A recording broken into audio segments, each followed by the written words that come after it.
o'clock. Today's date is Thursday, October 28th, Transit Advisory Committee meeting. Guess we're doing roll call.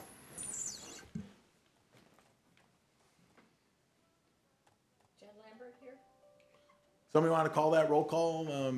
Crystal, Andy? Yes, I can. Mary Cope? Here. Jan Lambert? Here. Nathan Bertram? Here. Doug Stenberg? Tad Erickson? And Jeff Chezak. Yes. Approval of agenda. Everybody get a chance to look at the agenda? I'd like to amend the agenda to include our brainstorming ideas under item B of the old business, I think it is, or Unfinished? unfinished, correct. Is that okay with everybody?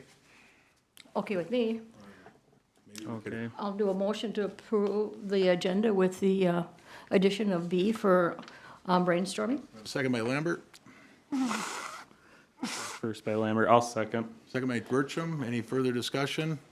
All those in favor, please say aye. Aye. Aye, motion carries. Approval of minutes from our last meeting, September 23rd, 2021. Lambert, I approve the minutes from last meeting. Is that a motion? Yes. Motion by Lambert, Mary, you're the only one that can do it. that's right. Sorry about that, Mary. Mary, you're the only one who can second that. Nathan wasn't at our last meeting. Okay, I'll second the motion. Motion and a second. We need to change one item, I believe. Crystal, you have a note of that? Perhaps, I think Bertram was indicated as making a motion. He wasn't at the meeting. It notes that he's not present, so we just need to change that. I don't know if anybody caught that. It's pretty, nothing crucial, but.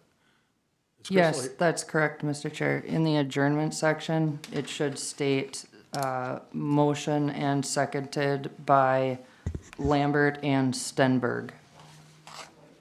Everybody okay with that? Yep. Okay, so approve to move with the amended changes? The amended changes. Okay. And then, Mary, you second that? Yes. Okay, motion is second. Any further discussion? Seeing none, all those in favor say aye. Aye. Any opposition? Motion carries. Unfinished business. Third-party contract cost projections, evaluation and future projections. Mr. Stone, would you like to take us forward on this, or Mr. Sandy, either one of you two? Aren't we going to have financial reports? I'm sorry. Yeah, financial reports is What did I first. miss? You missed 5. Okay, I'm sorry, thank you. We got number 5, financial report. Sorry about that, folks. So who wants to take us on that one? Don't fight over it, folks.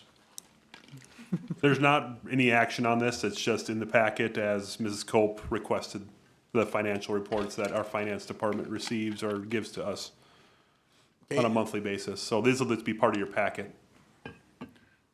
Okay, so it's on our agenda. Do we want to discuss it? Mr. Chair, I do Yes. have a couple of questions. Beautiful. May I go ahead? Yes. Andy, if I may, on the revenue and expenditure report on the first page, 1 of 2, in the middle of the page, where it says percent of budget used, 72.23%. Is that correct? Is that as of, I'm not sure, the 9th, the 30th? Is that the percent of the budget that has been used to date this year? The last column is percent of budget used, 72.23%. That's my question. That's of September, I believe. This Of was the September September 30th. financial September. reports. October's not prepared yet. Exactly. Okay. Okay. Is that revenues or expenditures? That looks like revenues. It's revenues. Okay. That's 72% of revenue, which was budgeted for the year. And then our total expense, excuse me, Mr. Chair. Our total expenses are 54.97% used of our budget, correct? On the back page, total expenditures. That is correct. Okay.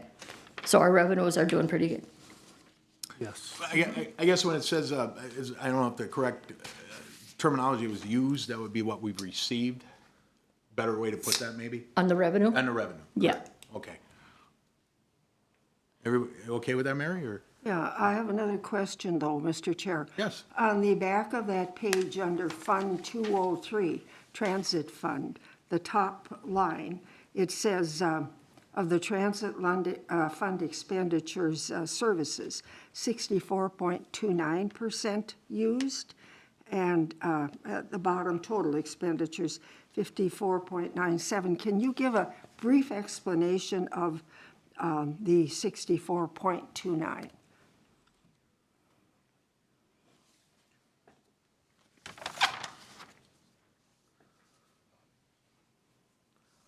Well, the way I'm looking at this is the top line, 64.29, is expenditures identified as services, and the total includes capital.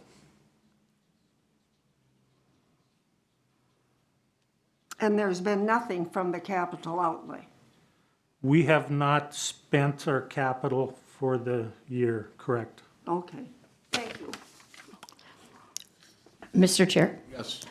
Jan, anything that, unusual that bounced out to you guys, jumped out? I mean, to me, it looked pretty good, so nothing that's, would be unusual or anything, okay. That's a question to Andy? Yeah, there's a question to staff, yeah. The number that I have always tried to watch, and this is the business brain inside of me, is the bottom line, year-to-date balance. This is what I always see as our fund balance. Now, I know there's different ways to calculate it and project it. MnDOT has this report it one way. The city books does it on a calendar basis. But just looking month to month to month, I'm always trying to meet that 200. That's kind of been my target from day one. And where is that on this, where is that on this page? The, Bottom line of the second page, year-to-date balance.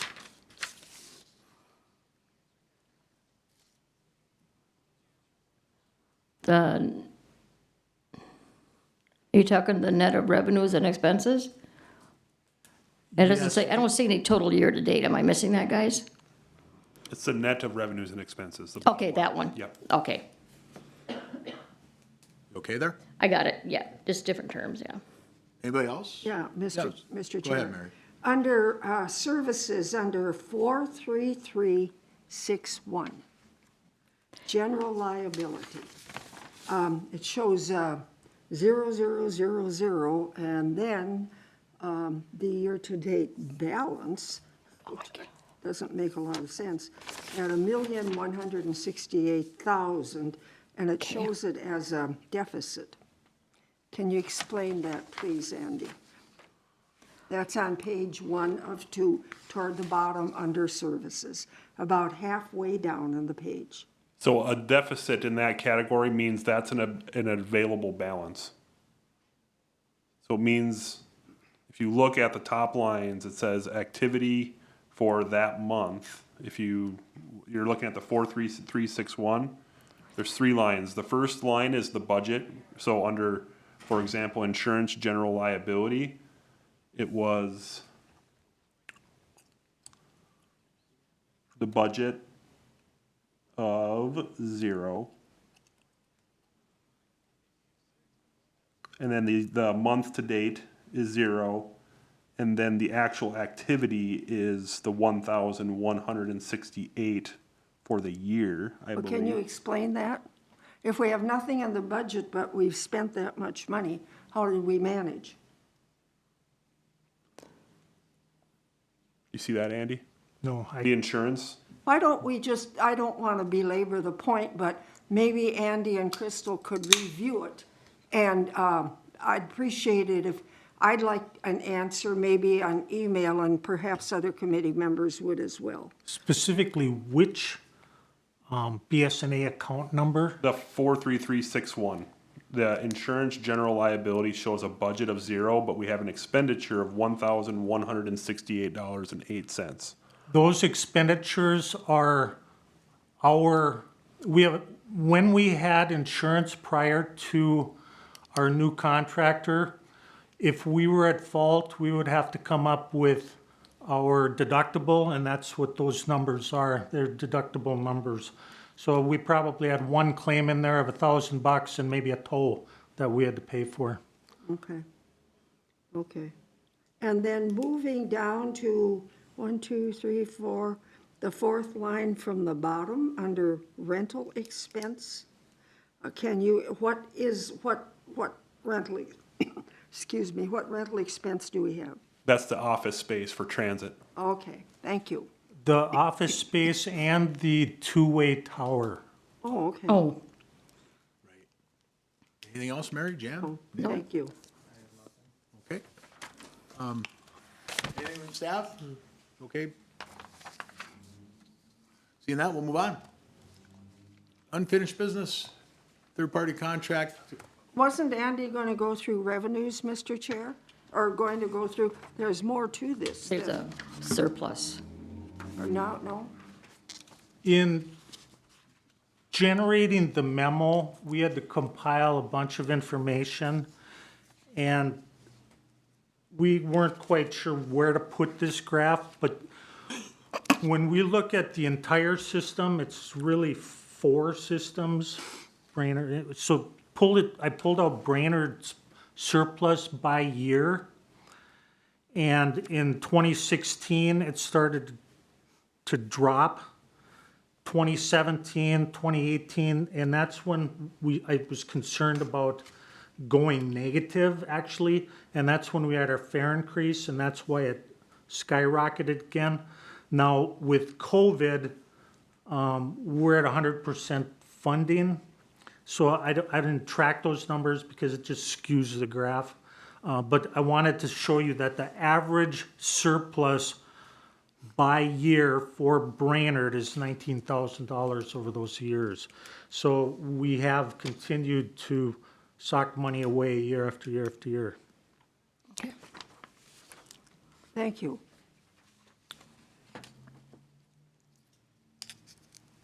Anything else?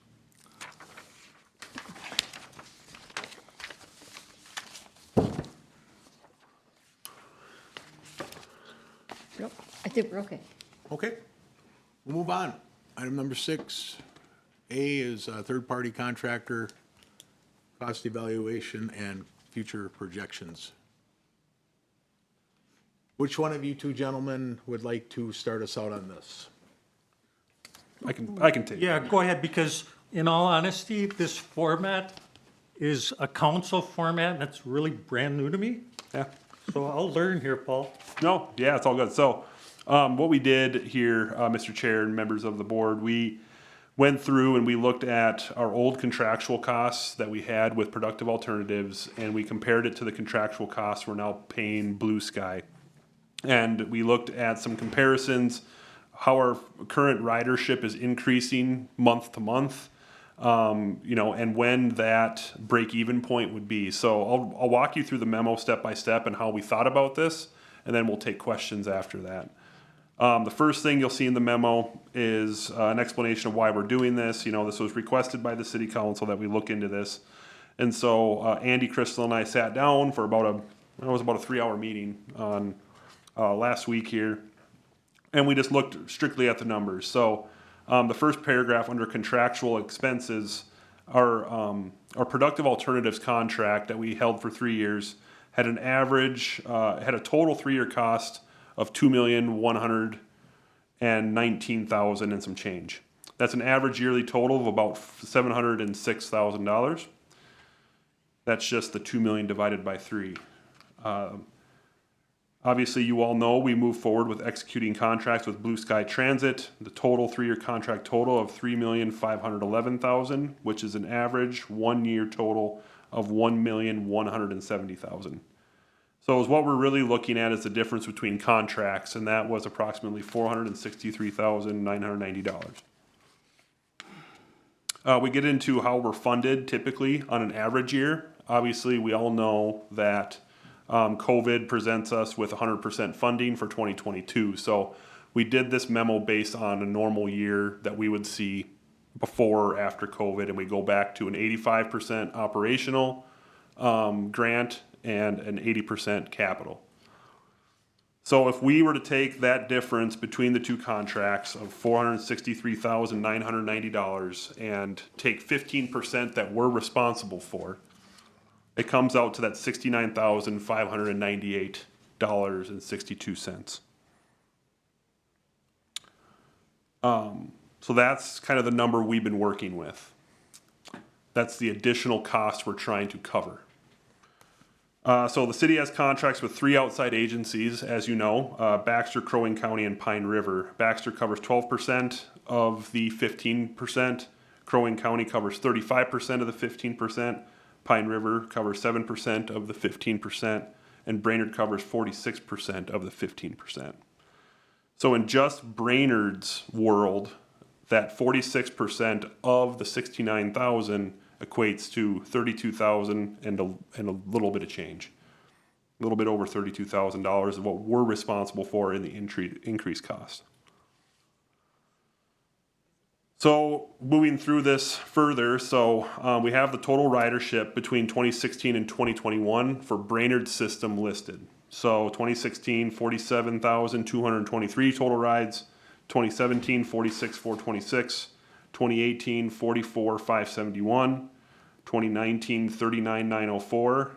And then we hit COVID, 2020, 2021. We have a projected number for 2021 of what we think we're going to hit by the end of the year, and that's about 24,648. Paul? Yes, Mr. Chair. Just give me the number quick of what the total was last year compared to that projection. You have Is that 2020? Yeah, so 2020 we had 20,347. 2021 we're projecting 24,648. Thank you.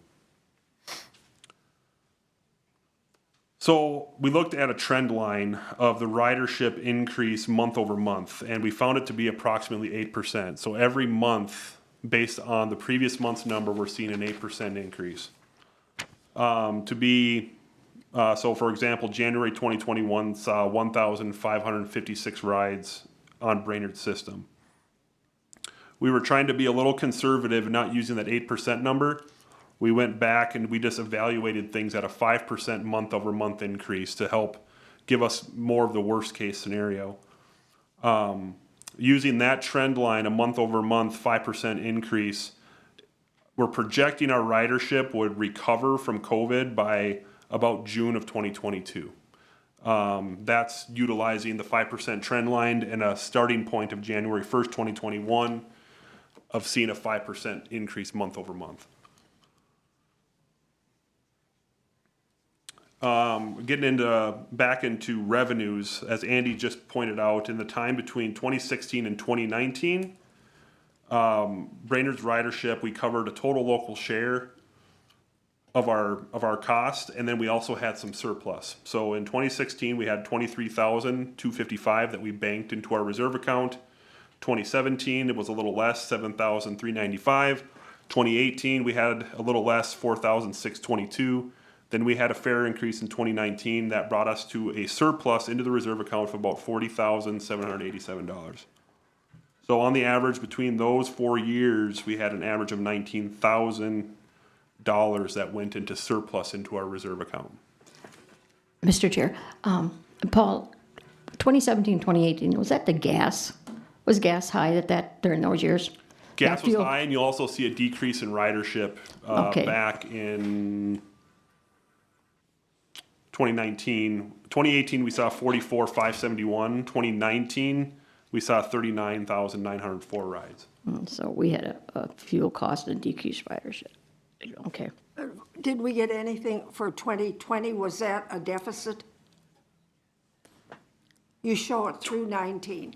We don't have any figures for 20. Yeah, 20, I don't know where we're at. It's a scratch. Well, maybe Yeah, we were could- 100% funded, so Okay. there was a scratch, basically. The way the state calculated it for 2019 is whatever we got for fares, they took it off of our grant and then funded the balance at 100%. Okay. They did that because some systems decided to go didn't want to penalize them.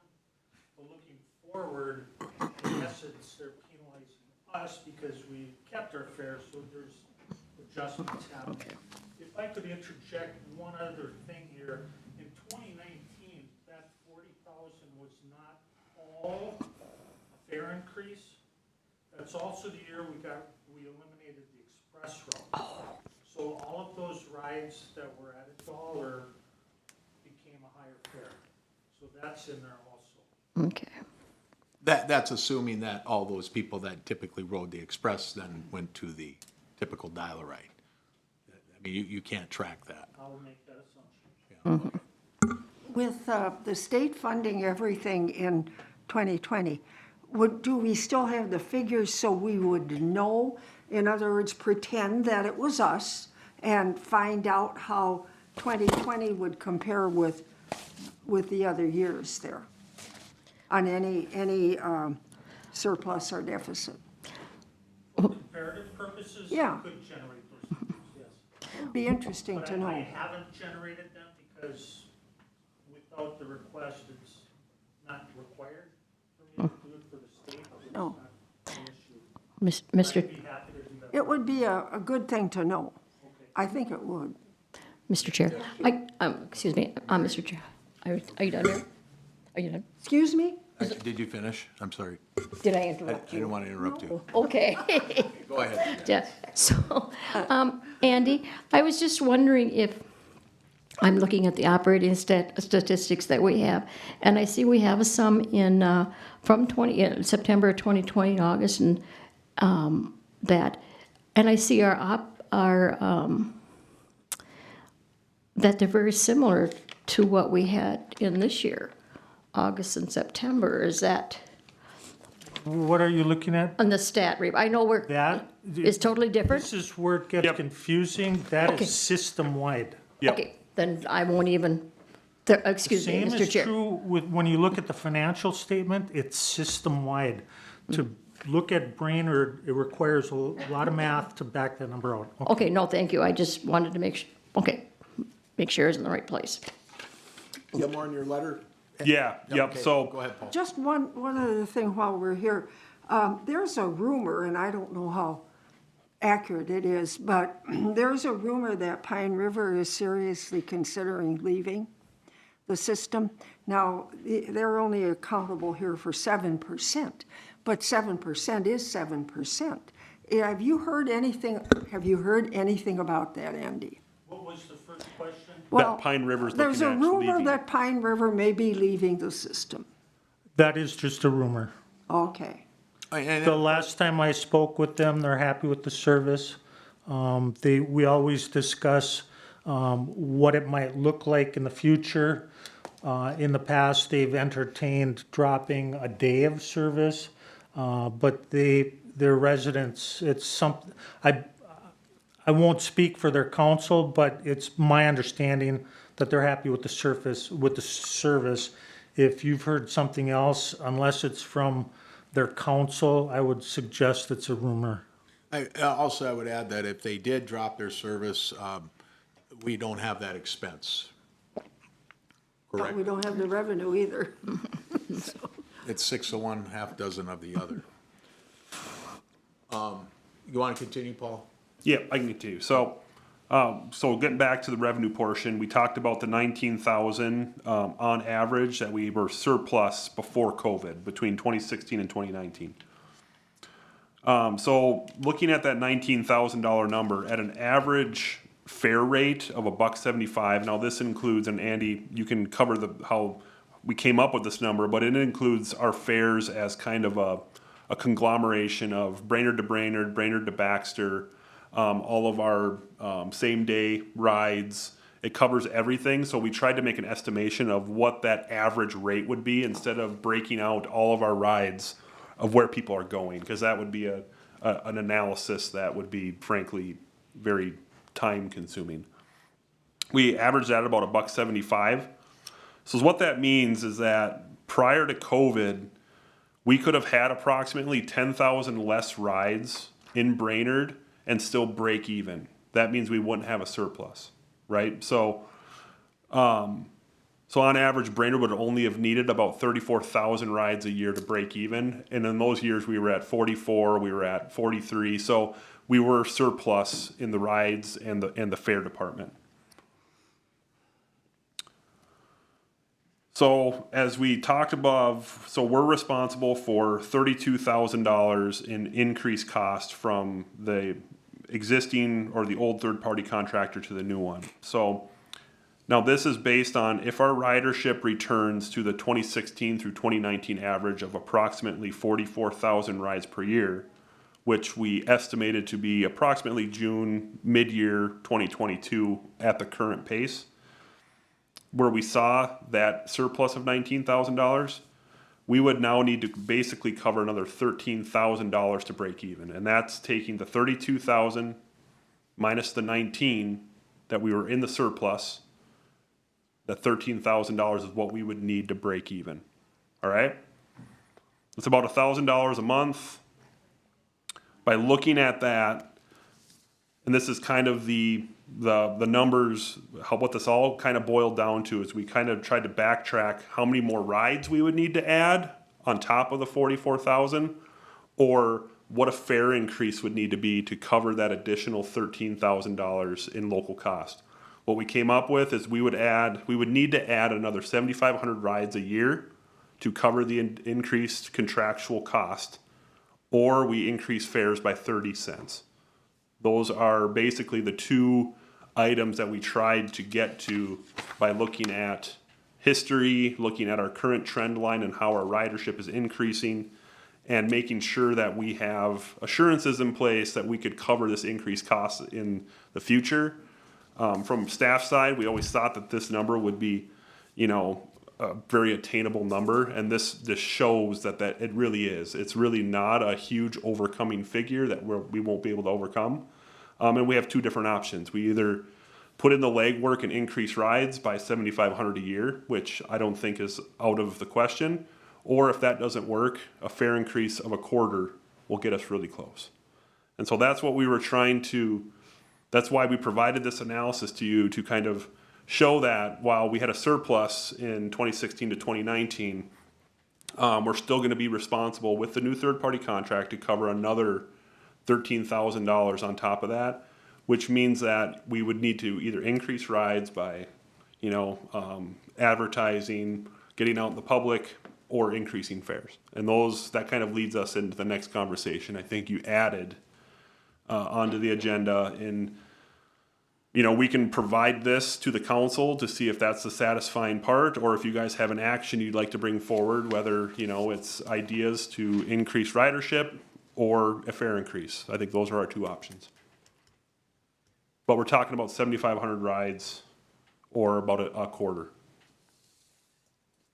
if we return to pre-COVID ridership. Any questions on that? Mr. Chair? Yes, Not Jen. so much. What are pass-through expenses? So that's our fuel. The third-party contractor doesn't pay for fuel. Oh, okay. Crow Wing County bills us directly. Okay, Or vehicle expenses. Our third-party Okay. contractor's not paying for those. They simply go to they identify the repair that's needed or the maintenance that's needed, and that bill comes directly to transit. It doesn't get paid by them, and we reimburse them. okay, gotcha, thank you. When we talk about, say, trying to increase ridership, to generate more revenues, I maybe ask this of the committee and staff as well. If we were to say some sort of program, whatever it might be, with trying to invite new riders with, say, a free ride.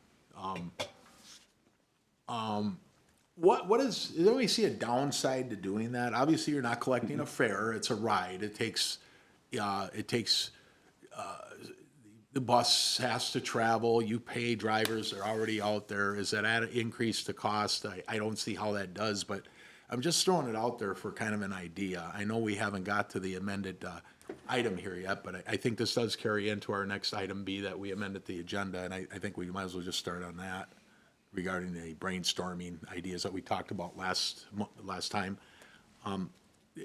Can you, maybe staff or anybody, identify a downside to doing a free ride to try to get people like interested? Yes, Mr. Chair? yeah. I guess instead of doing that, I would like to see programs like, let's say the holidays are coming up. Let's say you can, we'll take you to Walmart and we'll forgive the package. You know, we have that, 4-peg limit or something like that. Do something like that. I don't know if I would really want to say a free ride. But get someone. Are you saying a downside? What's the downside? Aside, well, a fare without, what you basically said it, there's no money coming in on that fare. And, if that's the only reason they do it is because it's free, it's not really helping us to keep our ridership up. I'm just bringing it up because it was one of the things that was Right. suggested, and, And I'm, yeah, no, just, and would that, if it's a no charge ride, I think, are we allowed to do that? I think we are, to a certain extent, and I'm remiss to do it to a certain extent because essentially the whole point is you're gonna try to attract new riders and then you're giving a free ride. What about people who ride all the time? You're kind of, it's like, well, where's my free ride? That's I'm it. just identifying a downside, So it's just something I'm throwing out there. That's why I'm just throwing it out there because it was brought up, and I'm not so sure that's the best way to attract new riders. It seems like an easy way to get somebody to ride. Although if you give them a ride to somewhere, it's likely they may ride the bus back and pay their, that's the upside. They don't have to do that if they make other arrangements, but how about, Andy, do you have any thoughts on that as being our guru? I struggle with free rides also. Part of it is attractive, but part of it is, how do you give them the free ride? You actually give them a token, and you never really know if they're the ones who's actually going to use the token. They might pass it to their neighbor or their friend or their family. That's a real iffy game for me. Okay. Yeah, like I said, I'm not really hype on it. I just wanted to put it out there, so maybe, unless there's a real big interest in doing it, I don't know, there's one idea we can kind of put behind us or put it on the back burner. It just, our agenda item is brainstorming. And, how do we generate revenue? We had some of those ideas shared at our last meeting. Do we do an advertising on the bus? That's gonna cost us money. We get essentially a discount because we're not gonna pay the full rate based on our compensation we get for the advertising, so we eliminate that, and it's much less expensive than, say, if a business wants to advertise in comparison to the transit department, so. Mr. Chair? Yes, Mary? You'll have to excuse me, but I wasn't quite ready to go there yet. I'm still mulling over the information that Mr. Sandy gave us. And I want to go back to the middle column. Pages aren't numbered, but the one where it would show the additional expense to Brainerd, Baxter, Crow Wing County, and Pine River. Now, it's certainly my understanding that that's in addition. I'm talking particularly about Baxter, Crow Wing County, and Pine River. That's in addition to what they currently pay. Now, we don't have any reason to believe at this point that they would accept that. And furthermore, if we were to propose this, the levies for all of the cities and counties at this point have been set preliminarily, and they cannot increase them. They can only reduce them for this year. And so unless these entities have that surplus in their general fund somewhere and are willing to pay it, there's no way we could get this at all. And I'm just guessing from what I know of these guys, and I'm guessing that Crow Wing County is not going to pay it. Now, I don't know about Pine River. There is a councilman from Pine River on the Kichigami Library Board that I am also a member of. And so maybe a little bit of rumor that I hear comes from a reliable source. I don't don't tell you that for certain, I don't know. But we're assuming a lot of things here, and this is real money. This is real money we're talking about. And Andy and Crystal have made it look relatively easy. But I'm suggesting that when you dot the i's and cross the t's, it isn't. It isn't. When would you anticipate going to these Baxter, Crow Wing County, and Pine River and saying, oh, by the way, we want X number of dollars in addition from you, so that they can tell us to, go stick it where the sun don't shine? Andy, you want me to Waiting, answer that, or do you want to answer that? I mean, we've heard from all of our partners that they want us to run this like a business, and our fares should cover our expenses.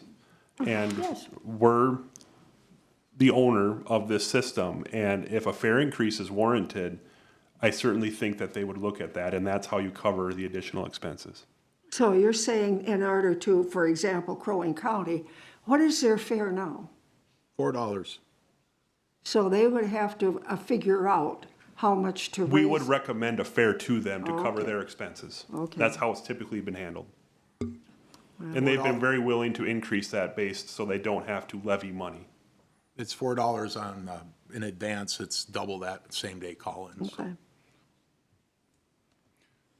Well, Okay. good luck. So back to our agenda item. Does anybody want to offer anything up? Does staff want to talk about ideas for increasing revenue that we're currently not doing, other than increasing fares? I mean, it's the easiest thing in the world to increase revenue is to increase fares. I mean, that's, I don't know how you could get around that, Mr. Chair? Yes. Part of what I've done during this period is restrict spending.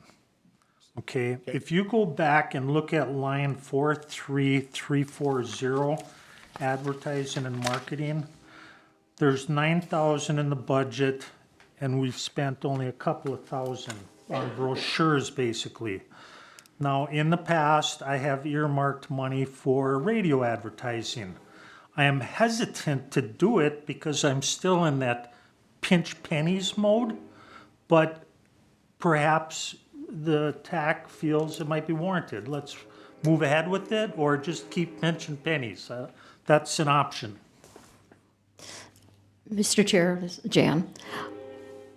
I would like to start, where are we perhaps missing the boat for advertising? And I'm thinking right now, are we advertising heavily at the airport? Social media, I would say. Social media, but are we advertising at the airport at all? There's an item on the airport website talking about the Crow Wing County bus, which essentially is going to be a Crow Wing County fare. I know, but are we taking advantage of what's at the airport to advertise? Do we have a kiosk or something like that? Do we have it scrolling on their TVs? Do we have any type of that stuff? Do we have that? Speaking, I'm gonna sorry. ask Andy, yeah. Speaking for myself as transit, I do not have a relationship with the airport. Okay, But I do with the flyers that come into town and say, can you come and get me? Absolutely. But no, there's no kiosk, there's no brochures, there's nothing at the airport. so I would say that is an opportunity that we're missing. I think just as a broad statement, our advertising and things we could really do a lot for fairly inexpensive. I mean, you look at our city's Facebook page, you look at the opportunities Jefferson Line has through their social media. You have hundreds of businesses downtown that we could be hand delivering flyers to. So I mean, just as a general overlying statement, advertising and promotion of the system, a lot of people don't even know exists. Correct. So I think just in general, we're missing the boat. It's not just the airport or here or there. It's Cub Foods, it's Walmart, it's all. So that is one big area that we need to improve, and so that's, to me, that is one of my, would it be a brainstorming for that? And we have to look at utilizing their, I think they used to have TVs up there that scroll advertising. I mean, we should be putting at the DMV, you know, where you're standing in line, you can look at it. We could probably put it over at the social services building. Let's look at what businesses we can do that with. We have, so my proposal would be, we do have a marketing intern that's budgeted through our administration department that works every summer on behalf of the city. It gets paid for by a grant through Sourcewell generally. That intern, we could task that intern with a marketing plan for transit. And that's what I would recommend as a good solution. Now, they won't be here until next spring, but I think that in itself, she, this summer, she worked on the sesquicentennial. That was the 27 events we had, and she was the grand overseer of every event and the marketing and everything that went on during that week. Okay. Maybe we do something like that for transit. I agree, but I think we need to brainstorm where we wanted to go so she doesn't have to reinvent the wheel. And even on the, I mean, I think transit was kind of left out on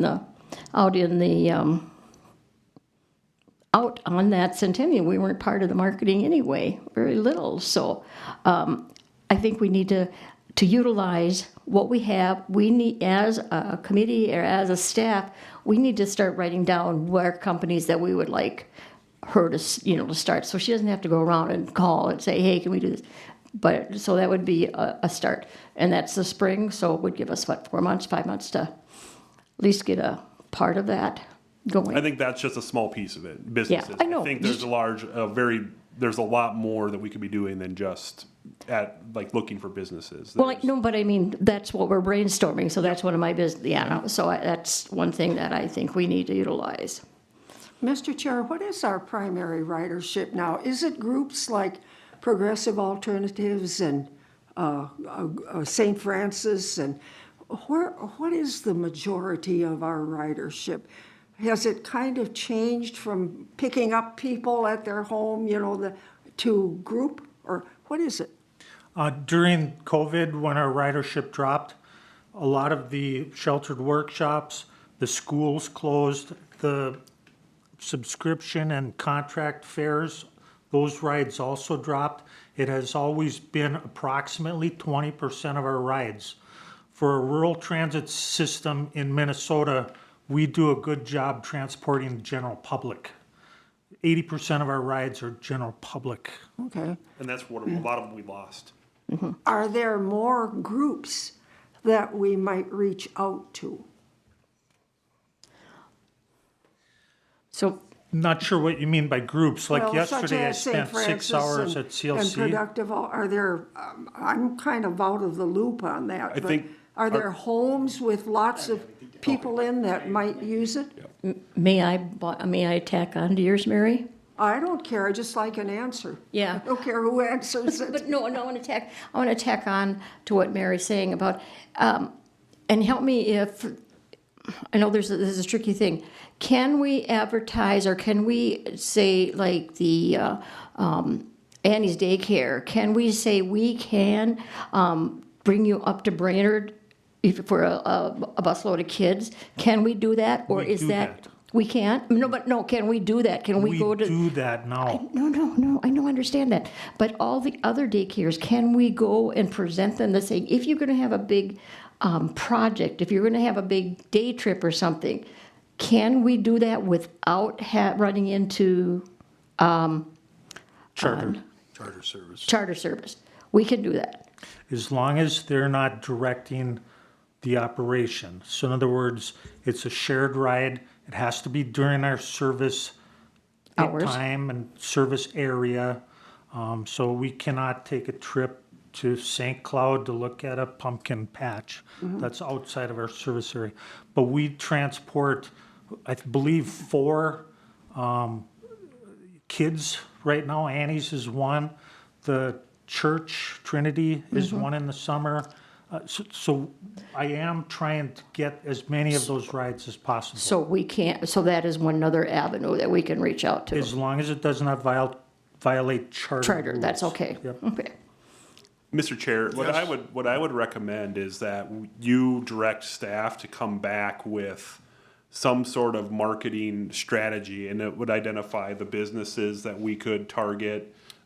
What you just brought up, Jan, it could look at a social media campaign. Maybe it's I think the Sesquicentennial, they had a whole page dedicated to the Sesquicentennial in the paper, and it was $400, I think. We have $9,000 in our advertising budget. Let's use it and try to increase ridership, and maybe that's what our direction is from this meeting, is let us do the legwork of brainstorming this and come back to you with an actual list of items that we think, and let's utilize our contractor, because they've been in this business for a long time and they have a lot of experience advertising and promoting their own system. So I think we can sit down as a staff and brainstorm these ideas and come back to you with a list, and then you can add or take away or do whatever needs to happen from this level. You know, one of the things I think is very evident is, somebody said it earlier, a lot of people don't realize the service even exists, or if they do, I think there's a stigma about that's just for certain people, that bus, whatever is in people's misunderstanding. I think that's something that whatever flyer or whatever type of advertisement we put together, hey, the bus, it's for us, so everybody can use it. It's something simple. You don't have to have a disability. My thing is, if everybody, and what happens a lot too is, people, the first thing they do when they want to ride somewhere, they'll call up a friend. They'll say, hey, I need a ride to wherever. Is there a chance you can bring me? Why aren't they picking up the phone and calling the bus? I'm going tomorrow. Can you give me a ride tomorrow? How do we break through that? It's a pretty reasonable fare. You want to go to Baxter for whatever reason, it's $2.25 from Brainerd, vice versa. So is there some way we can get through that? Call it a barrier, if you will. We sit here, we know about the bus. It's a second nature for a lot of us. But if you have never used it, you don't know people who use it. I hear this a lot. I was riding with a fellow the other day. His daughter goes to CLC. He got misinformed on the time she needed to be there. So I said, hey, did you ever think about, instead of leaving the meeting we were going to and bringing her over there, and he's missing 20 minutes of the meeting, did you ever think of call the bus? And no, I didn't even, never crossed his mind. People don't even know, just a college girl, certainly capable of riding. It would, could have got it the same day. It would have cost a couple, $2.50. Mr. Chair, I think a lot of that is going to will be easier to do when our reputation of the of our transit has not been very good over the years. And so here or there, and I rode the bus coming in here today, and I have to tell you something. It's the first time the driver has ever would talk to me. I mean, it's great. It's so much, you feel comfortable. You don't feel, my experiences in the past, it was a much comfortable ride. So I think we're going to have to get our reputation a lot, get that out there, that we are a fun group to do. The buses are fun to ride, and they'll get to where you want to get to, even if I have to be in a wheelchair. So that's what they told me. I was in a wheelchair. So, but I want to ask Nathan, you're in the service, you're in the social services. What do you think would help for social, the services, what kind of, because I know you give a lot of. Yeah, Mr. Chair, if I may, I've been listening to the conversation. I would agree that I think we have the marketing budget. We should probably spend it and make good use of that, whether that be radio, newspaper, whatever you guys kind of brainstorm and bring back to us. I think now's a good time with winter coming in. Some people don't like slippery roads, so it might be an easy sell for some people. Kind of to the social services world, I mean, the raising fares thing, which we might have to explore somewhere down the road, but it's kind of a double-edged sword, because the more you raise them, the less appealing it is for someone to pay that. So I mean, I certainly would support marketing and re-exploring raising fares somewhere down the road. I always toy a little bit with the idea of somehow figuring out how to make phone scheduling for the bus a reality, or iPad or computer, rather than a call-in. I think with staff that are getting into the market and working at some of these group homes and facilities and scheduling some of these other rides, they don't always want to call on the phone. They want to go on the computer or their tablet in the morning before everyone wakes up at the group home and schedule the ride and be done with it. And then the dispatchers would see it in the morning when they came in, because they might be doing that at 6 in the morning when they come on shift. And so I know that's not a marketing thing, but I think it is a strategy that we probably need to explore at some point down the road. And not that that's going to be the be-all, end-all, obviously, but I think with everything else heading the way it is, and last time I was down the metro, you can't even pay at a parking meter anymore. You got to download an app on your phone and do it all that way. So I just think some of those things are moving that way, whether we like it or not. Did I hear a motion in there to direct staff to come back to us with a plan of some sort of marketing? Yeah, it was in there somewhere.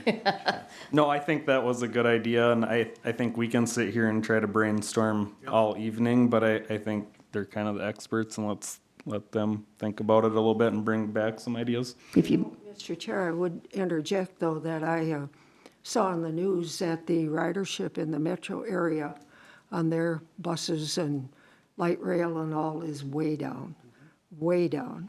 And what I honestly believe is that we're going to be spending, and the state's going to be spending, a lot of money on transit systems that is not, frankly, the public is not getting their money's worth. You know, the people who used to ride the bus in its heyday, most of them are gone. They're not with us anymore.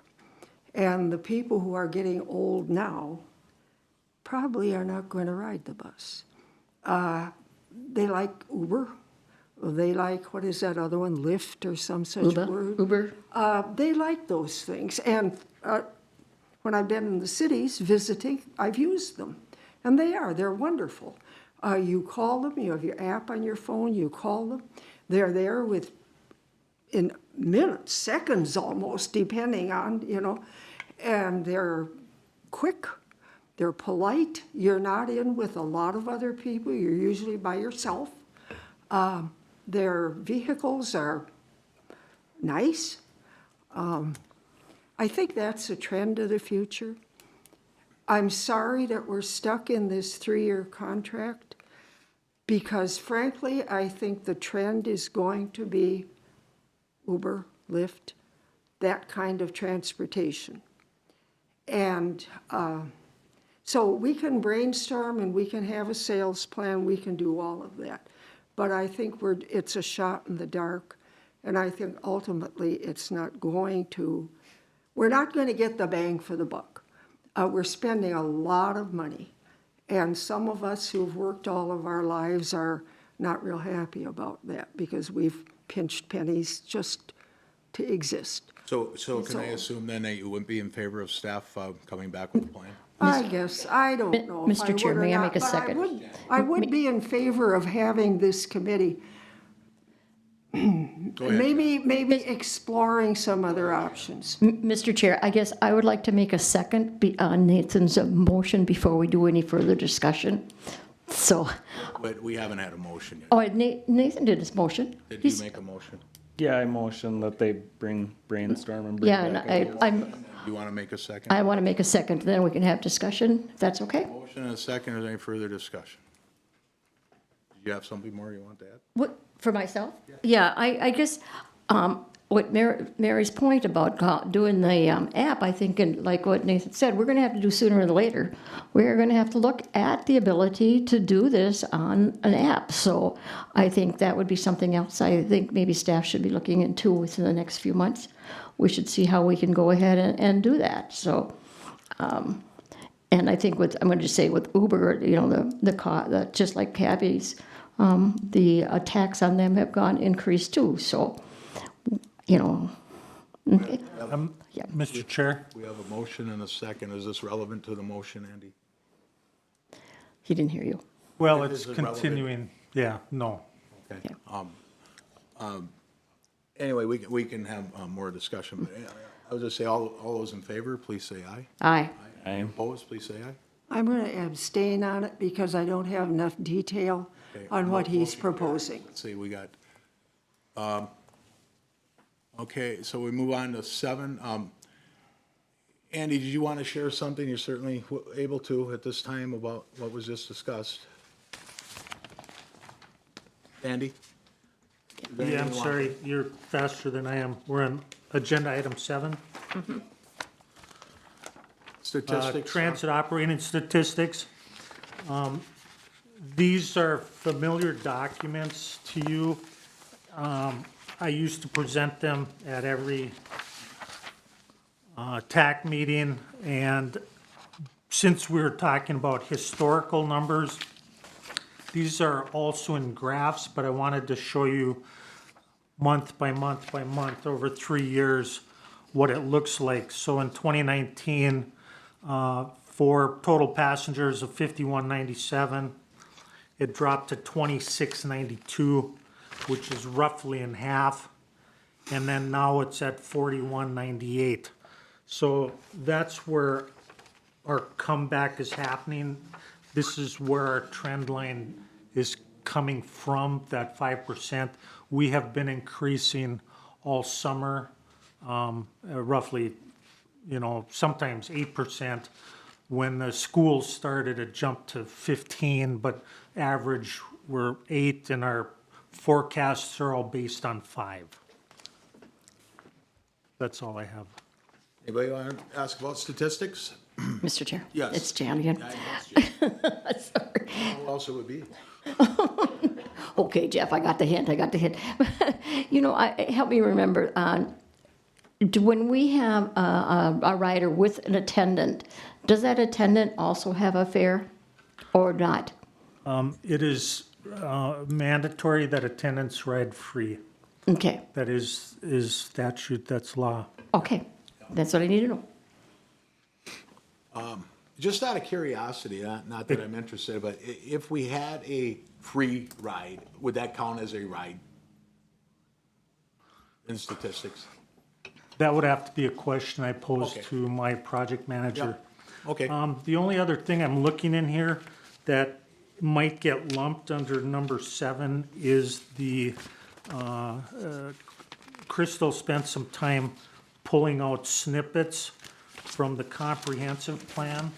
And I'm not sure if you want to go through them or not, but there's many places within the comprehensive plan that wants to support the residents by providing public transit. This plan is in place. Staff is trying to make it happen. that's what you sent us, right? Mm-hmm. Okay. Thank you, Andy. I was going to mention that. I thought it was going to be quiet, but no, I guess it can't be. Anything else on statistics? Anybody? We got, next item is 8, a public forum. I am looking at our third-party contract people. I think you're the only ones here. If you're interested in giving us a couple minutes of your ideas or thoughts, or just certainly willing to come on up here and don't have to. If you want, you know. You gotta be careful giving me a mic. Well, we got the clock running, you know, so. So for Mr. Bertram's sake, I'm Tom Temke. I'm the general manager of Blue Sky Transit. Nice to meet you. And it is colleague over there, you want to give her? She is not here. Oh, I'm She sorry, she was. she had to go home, be with her children, and so she'll probably be at the next Why, meeting. you Yeah. did see the person? So so just to report, we've hired a transit manager, and she started October 4th, and she's been doing fantastic, and I'm very excited. I think she's the right person, and she's picking up on it quickly, and I'm very excited for her, and I know. And her name again? Jenna. Jenna. Jenna Quaid, yes. And so she lives close by here, and so easy for her to get to work, and just very excited about what she brings to our organization. So otherwise, I think we're just working the plan here, and I think things are continuing to improve, and they will continue to. And I don't know if anyone has any questions for me, but otherwise, I won't take your time. Anybody? Mr. Chair, would you be included in our brainstorming? Thank you, Paul.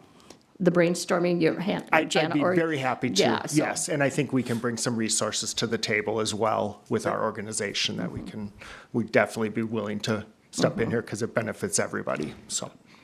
Did you have something, Nathan? I do not, no. Mary, did you? No. Okay, thank you very much. Appreciate it. Appreciate you being here.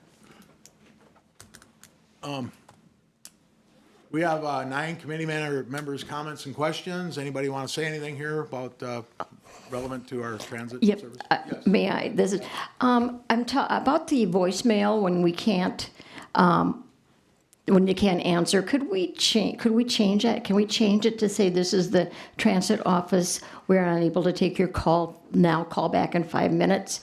Right now it says, we're unable to take your call back in 5 minutes. Can we change it to make it a little bit more friendly? To identify who we're calling and identify that, it's kind of brisk and I kind of, so. It is, she's absolutely right, and that's something that we pretty much eliminated, Jan, because what that means, when you hear that message, that means our dispatcher is not at the phone, okay? It doesn't mean they're on the other line, it means they're not so they may be at a restroom break. It's very rare that happens in my experience, because you do go into a queue if they're at the phone. And however long that takes, you will not get that message if they're on the phone. So Oh, I didn't, But your message, you're very right about, it's a very abrupt. yeah. Call back in 5 minutes. Why 5 minutes? Why? A potty break, Right. Lori's voice, I think. Yeah, it is. And it's not. Is it your voice? It's not a personal thing. It's just a. It was my direction on what to. Yeah. I'm more than happy to change it for you guys. But my thing is, Sorry. the 5 minute thing blew me away. Loosen Like, up your voice a little bit. but why 5 minutes? I don't know who decided that, because if I'm not going to wait 5 minutes. Why? And the point was when that was in place, because we now have that queue set up. So what happens is you could call back in 10 seconds and get through. I did. Exactly. See what my point is made. So whatever reason they weren't able to answer the phone. So that's why you got that. Mr. Chair, Yes, I'm go the ahead. one that came up with the 5 minutes, and I'm the one that came up with the script for Lori. But even identifies that we're in Well, transit. at the time, people were hitting redial relentlessly. It's like, look, I don't care if you call 5 times or 50 times, if we were on the phone, we weren't going to be able to answer you. Then we went to the Cisco phone system, and we had a few little options that were improvements, and we never did address our old voicemail. So we'll 'Cause fix that. I was just kind of wondering, why didn't I get bumped into a queue? Because the phone was in do not disturb or something. Is that, What happens is they're not able to answer the phone. They're not at the phone when you get that. It's as simple as that. oh, wait, So Okay. this is what, no, we want the dispatcher being there all the time, but there are times when they have to have a personal break. Yeah. So you're gonna get that far less now than we ever did before. Is- And you typically aren't going to sit on that phone for a long, long time. waiting. It could happen, but highly unlikely. But is that something like, well, Jana will be able to kind of cover on those kind of breaks? So we won't, so we should be pushed into a queue and not have, but I mean, yeah, just look at me a little bit more friendly, who you're calling, and I'm sorry we can't do it. Well, and in all honesty, I have to thank Lori because her greeting was a lot more friendly than mine was. At least it was a friendly voice. I mean, I tend to be a little brusque. Okay, How about, I think maybe Crystal should do it. There you go. No offense, Lori. I mean, You need to know Crystal's not smiling. Now she is. but you think that's something we can change? Yeah, we'll get it. okay, thank you, thank you. Yeah, and hopefully we never have to hear it. You know, I mean, really, so. We will get it changed first thing tomorrow. Thank you, Lori. No offense, Lori, Well, Mr. Chair, if there's nothing else, I'd make a motion to adjourn. well, we have a motion, is there a second? I'll Second. second. Second by Mary Ann. Nathan, all those in favor, please say aye. Aye.